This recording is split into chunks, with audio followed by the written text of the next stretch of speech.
I cost my boss $40 million and his freedom because he tried to frame me for stealing a laptop while he was busy draining the entire company retirement fund into an offshore account. Looking back, it is almost funny that he thought he could outmaneuver the person who managed his books for 7 years. But arrogance is a powerful blindfold. My name is Mike, and I worked as a senior financial analyst for a logistics giant that had been around for decades. The villain of this story is Dave, the chief operating officer and a man who believed he was literally untouchable.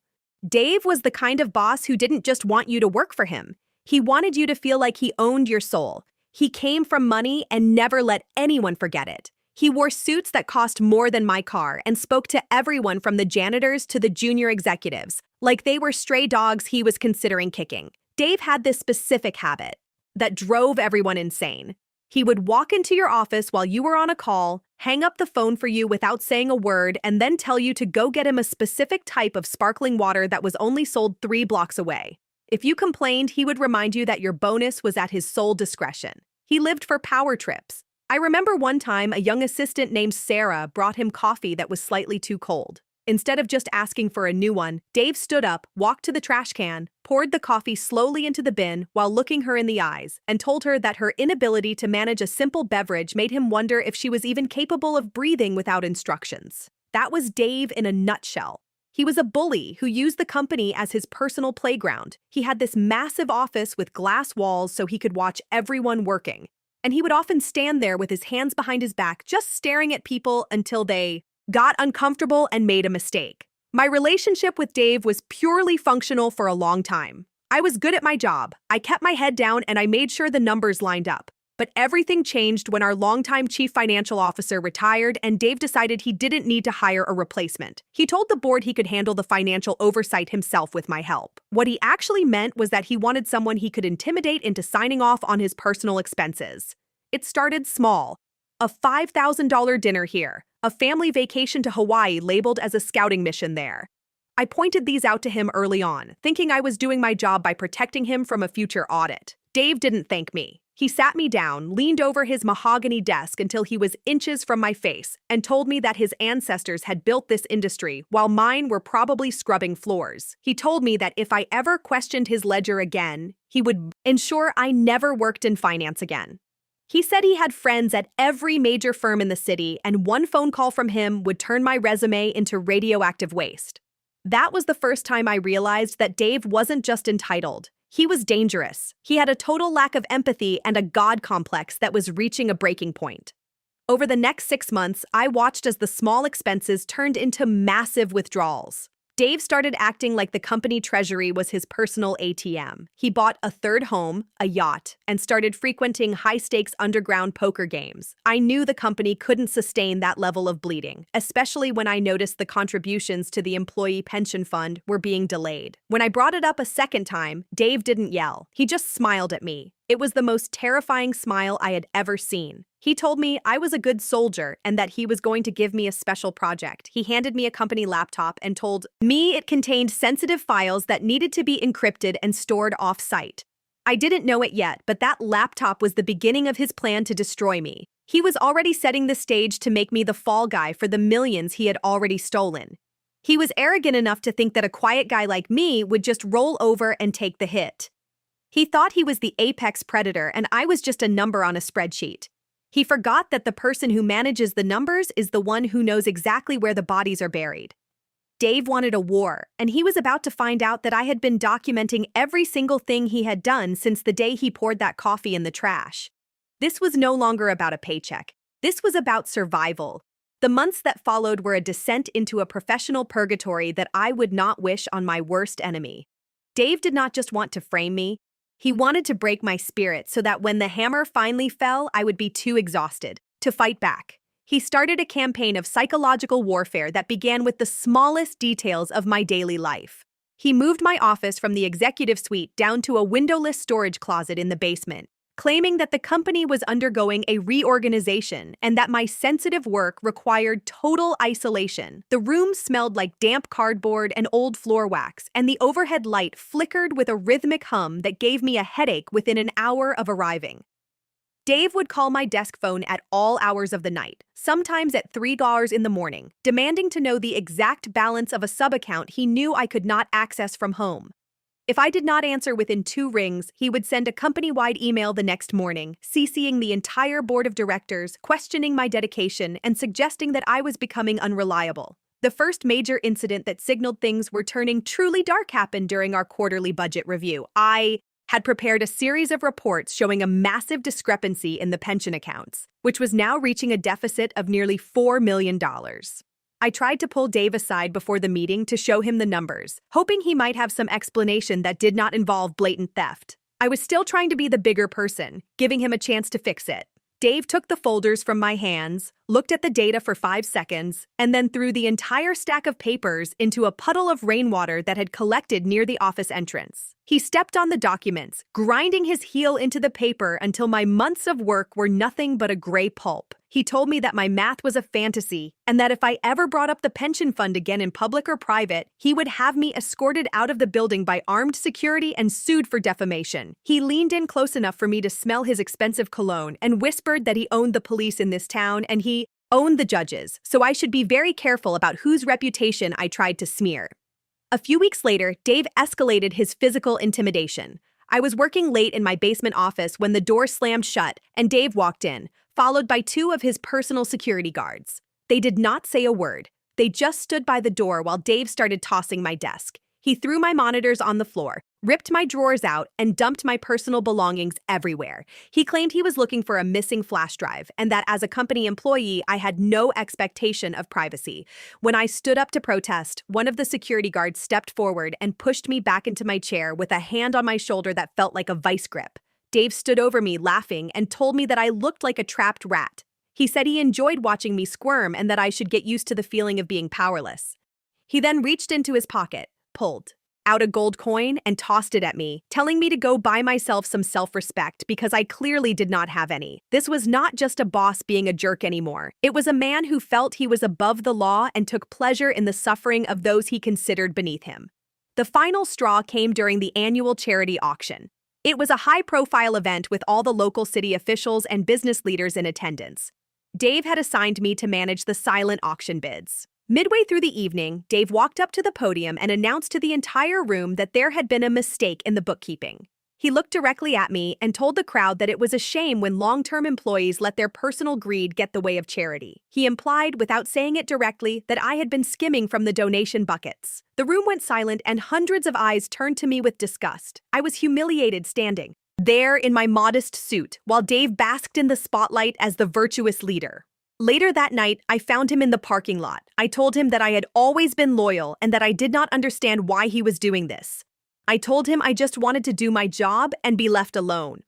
Dave just leaned against his sports car, lit a cigar, and told me that the world needs sheep and it needs lions.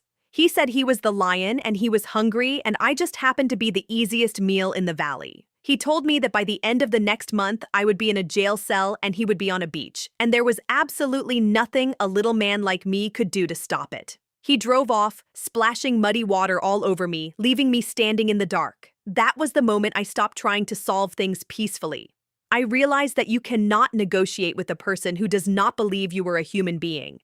Dave thought he had spent months breaking me down, but what he had actually done was give me the time to build a digital fortress. He thought he was playing a game of checkers, but I had already mapped out the entire chessboard. If he wanted to treat me like a criminal, I was going to show him exactly how a financial expert can dismantle a criminal empire from the inside out. The breaking point did not happen in the office or during a board meeting, but in the one place I was supposed to feel safe. Dave had spent months chipping away at my professional reputation, but he finally decided that was not enough. He wanted to ensure I had no resources left to fight him in court. One Tuesday evening, I returned home to find my front door standing wide open. The lock had been professionally picked. As I walked inside, my heart dropped into my stomach. My apartment had been systematically destroyed. This was not a robbery because my television, my watch collection, and my cash were all sitting in plain sight. This was a message. Every single piece of furniture had been slashed open with a knife. My books were torn from their shelves and the pages ripped out. But the true cruelty was in the kitchen. I had a beautiful old upright piano that had belonged to my grandmother. It was my only prized possession and the only thing I had left of my family. Dave or his hired thugs had taken a sledgehammer to it. The wooden frame was splintered into thousands of shards, and the ivory keys were scattered across the floor like broken teeth. Resting on top of the wreckage was a company-wide memo with my name on it stating that I was being terminated for gross negligence and suspected embezzlement. Dave had finally pulled the trigger.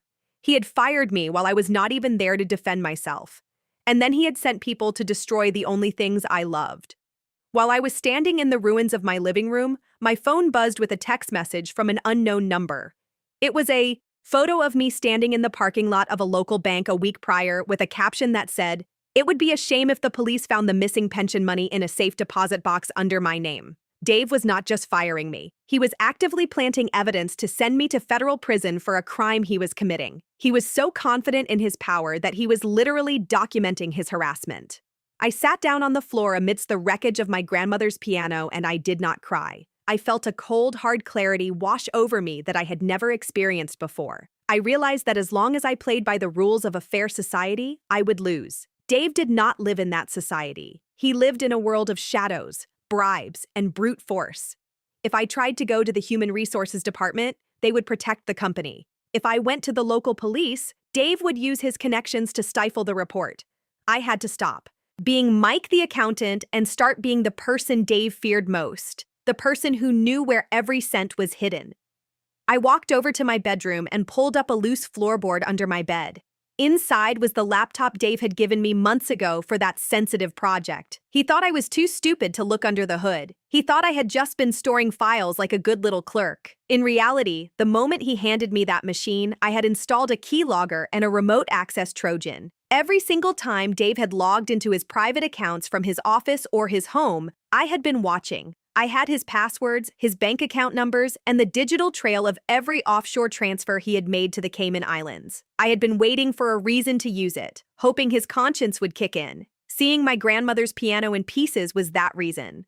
I opened the laptop and began to work. I saw that Dave had already moved $6 million from the pension fund into a shell company called Blue Horizon Logistics. He was planning to leave the country in 2 weeks right after the company's 50th anniversary gala. He was going to let the firm collapse, let thousands of employees lose their retirement savings, and let me take the fall while he sipped cocktails on a private island. I decided right then that I would not just stop him, I would erase him. I spent the next 18 hours without sleep, navigating through the labyrinth of his financial empire. I found his hidden ledgers, his records of bribes paid to city inspectors, and the logs of his illegal gambling debts. I did not just want to get him arrested. I wanted him to lose every single cent he had ever stolen and every bit of status he craved. I began setting up a digital dead man switch. I created a massive data dump containing every email, every recorded conversation, and every fraudulent spreadsheet I had gathered. I programmed it to be sent simultaneously to the Internal Revenue Service, the Securities and Exchange Commission, and every major news outlet in the state. But I needed a grand finale. I needed the world to see him for exactly what he was at the moment of his greatest pride. I began hacking into the presentation software that would be used at the anniversary gala. I replaced the celebratory slideshow of the company's history with a detailed, easy-to-understand breakdown of Dave's theft. I included his yacht, his secret mansion, and the exact amount of money he had stolen from the elderly retirees who had worked for the company for 40 years. I was going to turn his coronation into a public execution of his reputation. I was no longer afraid of his security guards or his threats. I had nothing left to lose because he had taken everything from me. As the sun began to rise over the city, I looked at the final line of code on my screen. I hit the enter key, setting the timer for the gala. Dave thought he was the lion and I was the sheep. He was about to find out that a lion is just a big target when it is walking into a trap it is too arrogant to see. The war was no longer about a laptop or a job. It was about total annihilation. I spent the next 10 days operating with the cold precision of a machine because I knew that any slip would result in my permanent disappearance. Dave thought I was hiding in a hole, nursing my wounds, and waiting for the police to knock on my door. Instead, I was working 20 hours a day to ensure that his entire world would vanish in a single evening. My plan was not just to report him, but to trigger a financial and social implosion that would leave him with nothing but an orange jumpsuit. The first part of the plan involved the laptop he had used to frame me. I knew the technical specifications of the company network better than the IT department because I had helped design the audit protocols. I used the remote access I had established to slip a specialized virus into the central server. This was not a destructive virus, but a mirror. It was designed to stay dormant until the start of the anniversary gala, at which point you would begin live streaming every single hidden folder on Dave's personal drive directly to the company's cloud-based projectors. I spent 3 days meticulously organizing these folders. I labeled them with titles that even a layman could understand, like pension theft records, bribes for city council, and personal yacht expenses paid by employees. I wanted there to be no ambiguity. To ensure he could not shut it down, I encrypted the stream with a rolling code that changed every 30 seconds, anchored to a server located in a country that does not respond to take-own notices. Next, I turned my attention to his liquid assets. Through my access to his private accounts, I discovered that Dave had moved almost his entire net worth into a single offshore account in anticipation of his flight. He had roughly $12 million sitting in a holding pen waiting for the final transfer. I did not steal the money for myself because that would make me a criminal and give him a way out. Instead, I drafted a series of anonymous tips to the International Anti-Money Laundering Task Force. I provided them with his exact account numbers, his forged signatures, and the logs of his illegal transfers. I timed these tips so that the authorities would freeze the accounts exactly 1 hour before the gala started. He would be at the peak of his arrogance, thinking he was a multimillionaire, while in reality, his bank balance would already be zero. But the financial aspect was only half of the trap. I needed to ensure he could not flee the country. I contacted the private jet company Dave had booked for his escape. Posing as his executive assistant, I informed them that Mr. Dave had changed his travel plans and would be transporting a large amount of undeclared cash and restricted biological samples for a medical charity. I knew this would trigger an automatic notification to customs and the federal authorities. They wouldn't arrest him immediately, but they would put him on a watch list that would trigger an alarm the moment he scanned his passport at any airport in the country. To solidify the evidence, I went back to the office one last time under the cover of darkness. I knew the security codes had not been changed yet because Dave was too lazy to do the paperwork himself. I entered the building at 3 in the morning and headed straight for the physical archives. I found the original paper ledgers that Dave thought he had destroyed. He had actually just thrown them into a high-security shredding bin that was scheduled to be picked up after the gala. I retrieved the bags of shredded paper and spent 48 hours straight using a specialized software program to scan and reconstruct the strips. These documents contained his handwritten notes on how to manipulate the pension fund. It was the smoking gun that proved intent. I placed these reconstructed documents into 3 large envelopes. I sent one to the district attorney, one to the head of the company's board of directors, and kept the third for the grand finale. I felt no guilt and no hesitation. Every time my eyes burned from the screen or my hands shook from the caffeine, I thought about the splinters of my grandmother's piano and the thousands of retirees whose lives Dave had gambled away. I was no longer a victim. I was the architect of his ruin. On the day of the gala, I bought a new suit, the best I could afford, and a ticket to the event under a false name through a corporate sponsor. I wanted to be in the room to watch the light leave his eyes. I had set a digital timer that would trigger the first wave of the attack at precisely 8:30 in the evening, right when Dave was scheduled to give his keynote speech about integrity and the future of the company. I had also contacted a friend of mine who worked as a freelance investigative journalist. I told him that if he showed up to the gala with a camera crew, he would get the biggest story of his career. I gave him enough crumbs to keep him interested, but held back the full meal for the event itself. I sat in my car outside the venue, watching the limousines arrive and seeing Dave walk in with a smirk on his face, waving to the cameras like he was royalty. He had no idea that he was walking into a room where every screen, every speaker, and every legal authority in the state was primed to tear him apart. I checked my watch. The countdown was at 60 minutes. I reached into my pocket, felt the weight of the flash drive that contained the final kill switch, and stepped out of the car. The trap was set, the bait was taken, and the lion was about to find out what happens when the sheep stops running. The ballroom was a sea of crystal chandeliers and expensive silk as Dave took the stage at exactly 8:15. He looked more confident than I had ever seen him, standing behind a podium embossed with the company logo. He began his speech by talking about the legacy of the firm and the importance of trust and honesty and leadership. I stood at the back of the room near the sound booth holding my breath. At exactly 8:30, the primary projector behind him flickered. Dave did not notice at first. He was busy telling a joke about how hard work always pays off.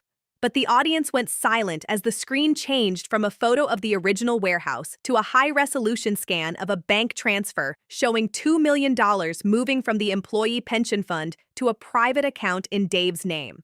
Dave turned around, his smile faltering, and laughed it off as a technical glitch. He shouted for the tech team to fix it, but my virus had already locked them out of the system. Then the speakers began to play a recording I had captured through the laptop microphone 3 weeks prior.